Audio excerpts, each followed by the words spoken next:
Dito na tayo sa segment kung saan katulong namin sa pagbabalita ang riders at volunteers ng Ride PH Group o RPG. Mga paps, umpisa na ng riding season kaya inilunsad na ng ilang rider groups ang motorismo para mas hikayatin pa ang mga turista. Yan ang tinutukan ni RPG member Dong Literal. Sa unti-unting pagbubukas ulit ng turismo sa bansa, muling inilunsad ng ilang rider groups sa unang bahagi ng taon ang mototurismo.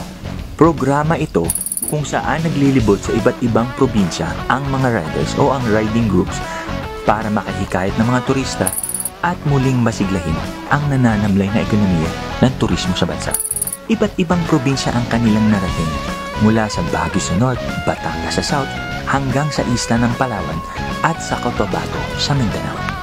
Kasama sa kanilang ride itinerary ang mga museums. At syempre, hindi mawawala ang mga restaurants. Ang mga local cuisines, sama-sama sa long rides. Bukod sa nakakakita sila ng magagandang tanawin, mga kakaibang lugar, lumalakas pa ang kapatiran ng mga riders. Umaasa ang rider groups o ang buong riding community na magtutuloy-tuloy na ang pagbangon ng turismo sa bansa. Nang sa ganon ay matulungan ng mga umaasang industriya dito. Mga paps, Papi Dong Literal po para sa One Balita, Pilipinas.